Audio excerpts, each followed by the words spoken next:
In this unit of atoms, first we will discuss the atomic structure, then model of atom, and one of the earliest model is the Thomson model. Then based on the alpha particle scattering experiment, the Rutherford nuclear model and atomic spectra. Then Bohr model of hydrogen and hydrogen-like atoms like helium plus, lithium plus plus, beryllium plus plus plus, and so on. That means atoms containing only one electron. And based on the Bohr model, we will calculate the radius of the orbit and the velocity and energy of the revolving electron. And based on the Bohr model, we will calculate the wavelength and the frequency of the spectral lines of the line spectra of hydrogen atoms. Then we will discuss the Bohr-de Broglie explanation of the Bohr-second postulate of quantization of the angular momentum. Let us start with the atomic structure. Atom has three particles. These are protons, number 2 neutrons, and number 3 electrons. Protons are positively charged particles, neutrons are neutral, and electrons are negatively charged particle. Charge on the proton is plus 1.6 into 10 raised to the power minus 19 coulomb. On neutron it is 0, and on electron it is 1.6 minus 1.6 into 10 raised to the power minus 19 coulomb. Proton resides in the nucleus. Electron also in nucleus, while the electrons revolves in the orbits around the nucleus. So these protons and neutrons which resides in the nucleus are also known as commonly nucleons.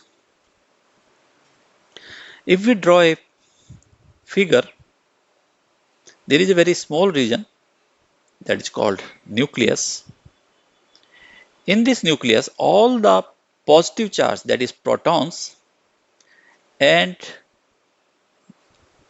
also the neutrons exist. We can say almost total mass and total charge, positive charge, exist in the nucleus. Around the nucleus there are the orbits. In these orbits, electron revolves around the nucleus. These are called orbits. First orbit is having the n equal to 1, where n is the principal quantum number. Principal quantum number represents the shell number or the orbit or shell. N equal to 1 is the first cell or the nearest cell to the nucleus. Then after that it is n equal to 2, and then n equal to 3, and so on to infinity. The total electrons possible in a cell are equal to 2n square.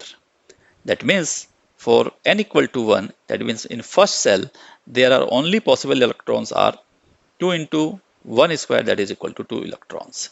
So in first cell there are only possible 2 electrons.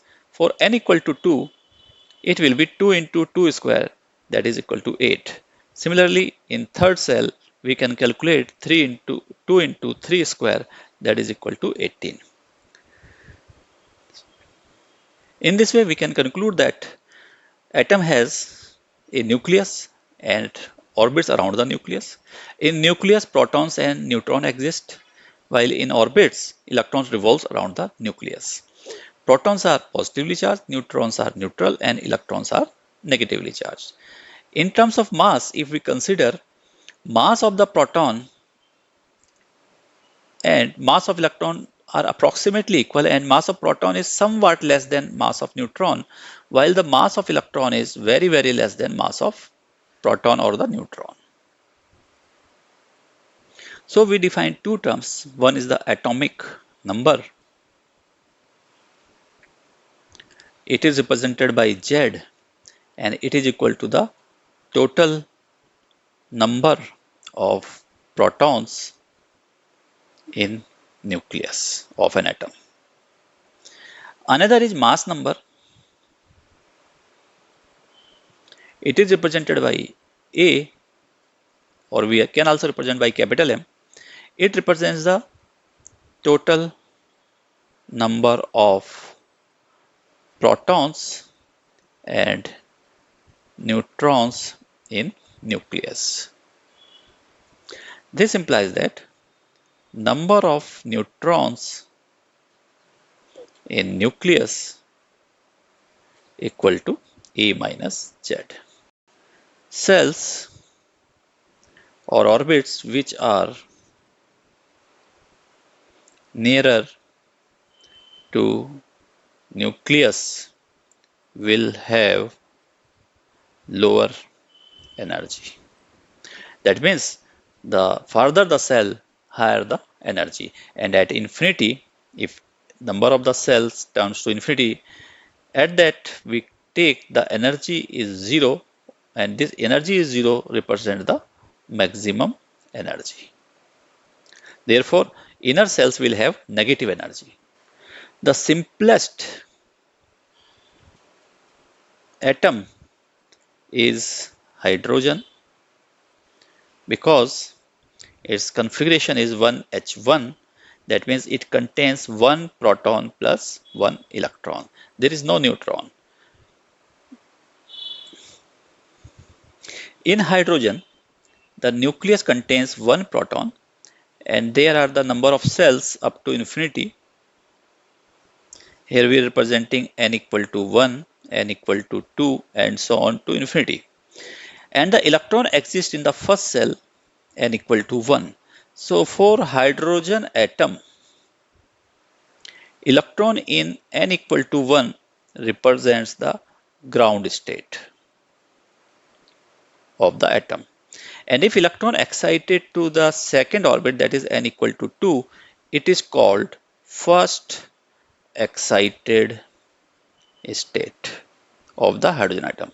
Similarly, if electron is excited to n equal to 3, then n equal to 3 is second excited state of hydrogen atom.